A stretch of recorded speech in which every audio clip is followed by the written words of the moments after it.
हरे कृष्णा। एकादशी का दिन यानी उपवास का दिन, और उपवास यानी ईश्वर के समीप वास करना।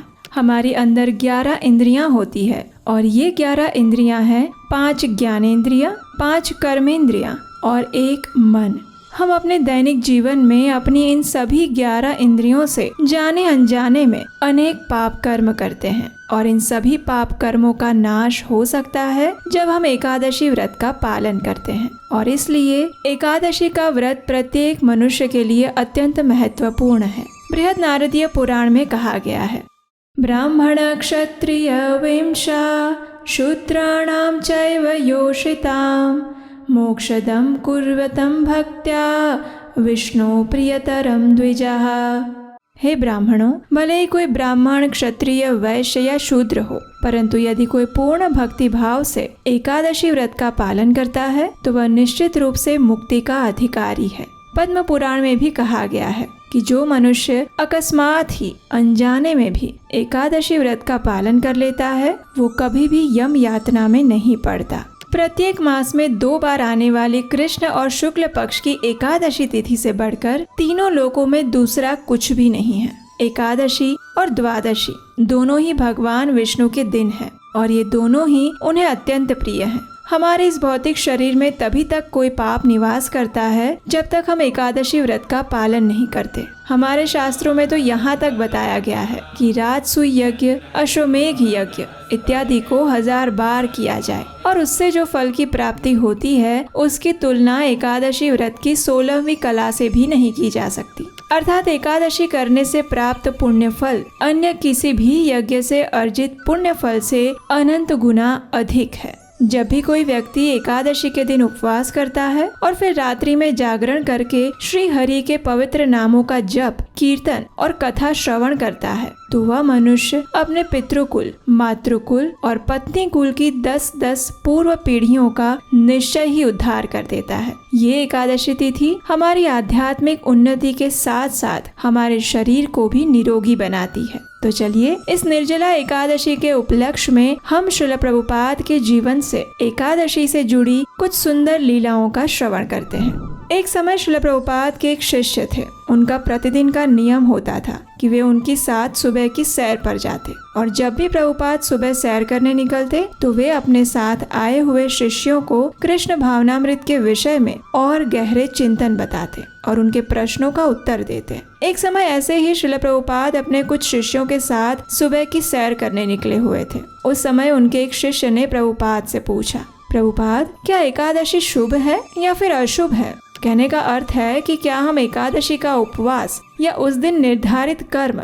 इसलिए करते हैं क्योंकि उस दिन नक्षत्रीय स्थिति अमांगलिक होती है, और क्या जब हम इस व्रत का पालन करते हैं तो इससे इन अमांगलिक नक्षत्रों के प्रभाव को प्रभावहीन बनाया जा सकता है, या फिर एकादशी का पालन करना शुभ होता है इसलिए हम उसका पालन करते हैं?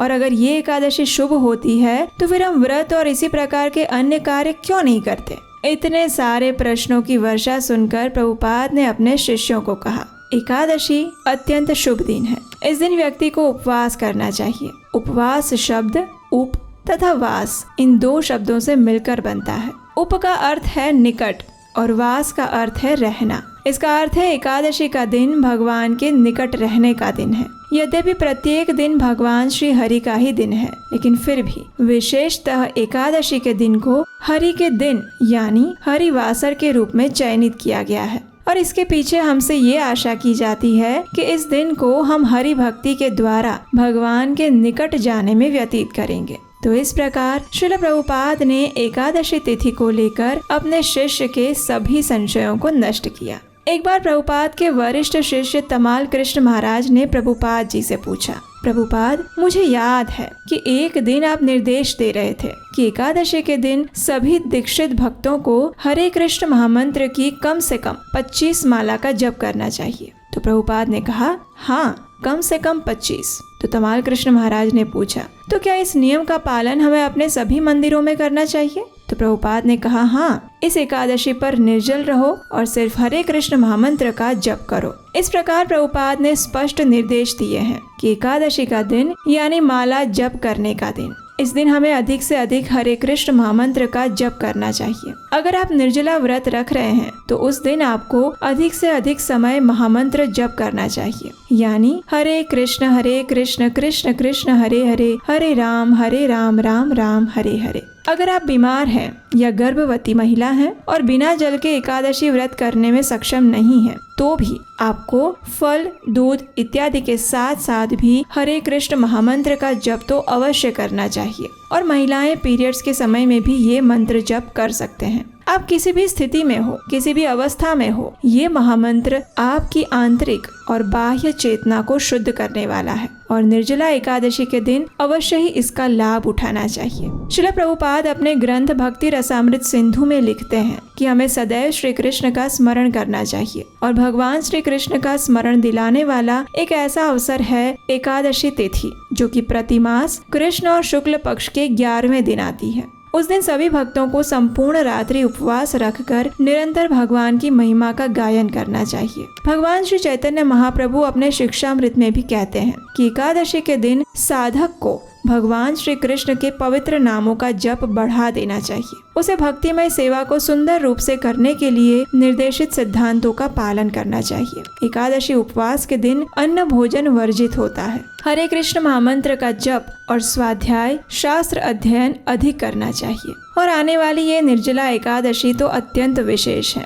और वर्ष में सिर्फ एक बार आती है। उसका पालन अधिक से अधिक भगवान के पवित्र नामों का जप करके और उपवास के द्वारा किया जाता है। इस दिन अन्न के साथ साथ जल का भी त्याग करना होता है। इस दिन आप अपनी शारीरिक क्षमता अनुसार निर्जल व्रत कर सकते हैं और सबसे महत्वपूर्ण है इस दिन अपनी मानसिक चेतना को कृष्ण के ऊपर केंद्रित रखना। शारीरिक स्वच्छता और शांत मन से प्रत्येक व्यक्ति को इस एकादशी का पालन अवश्य करना चाहिए। इस एकादशी का पालन करने की व्रत विधि क्या है, ये जानने के लिए आप हमारा अभी कुछ ही दिनों पहले आया हुआ निर्जला एकादशी व्रत विधि वीडियो देख सकते हैं। और निर्जला एकादशी से जुड़ा हुआ आपका कोई भी प्रश्न है तो हमने आपके सभी प्रश्नों के उत्तर देते हुए निर्जला विशेष अनेक वीडियोस और शॉर्ट्स क्लिप्स बनाए हैं। उसमें आपको अपने सभी प्रश्नों के उत्तर मिल जाएंगे। और जैसा कि आप जानते हैं, कुछ ही दिनों में हम आपके लिए और आपके बच्चों के लिए एक विशेष प्रोजेक्ट लेकर आ रहे हैं और उसका नाम है कृष्णायन। ये भगवान श्री कृष्ण की वृंदावन की बाल लीलाओं पर आधारित एनिमेशन स्टोरी प्रोजेक्ट है। हमें पूरा विश्वास है कि ये आपको और आपके बच्चों को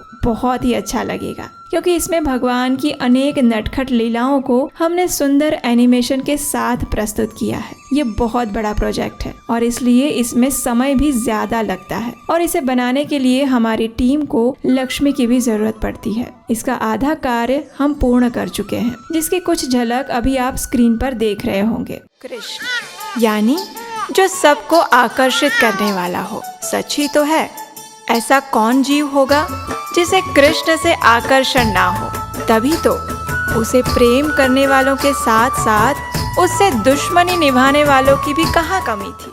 लेकिन इस प्रोजेक्ट को पूरा करने के लिए हमें आपके सहयोग की आवश्यकता है। अगर आप हमारे चैनल द्वारा किए जा रहे इस वैदिक संस्कृति के प्रचार कार्य से संतुष्ट हैं और इस कृष्णायन प्रोजेक्ट के लिए हमारी सहायता करना चाहते हैं तो स्क्रीन पर दिए गए नंबर पर आप हमें अपना आर्थिक योगदान भेज सकते हैं। आपके सहयोग से हम इस प्रोजेक्ट को पूरा करने का कार्य जल्द ही समाप्त कर पाएंगे। और फिर ये निर्जला एकादशी आ रही है। इस दिन अगर आप वैदिक ज्ञान के प्रचार के लिए अपना आर्थिक योगदान देंगे तो इससे अच्छा क्या हो सकता है। हमें आशा है कि आपको आज की कथा अच्छी लगी होगी। इसे आप अपने व्हाट्सएप में अपने मित्रों और परिवारजनों को भी शेयर कर सकते हैं और इस चैनल को भी सब्सक्राइब कर सकते हैं।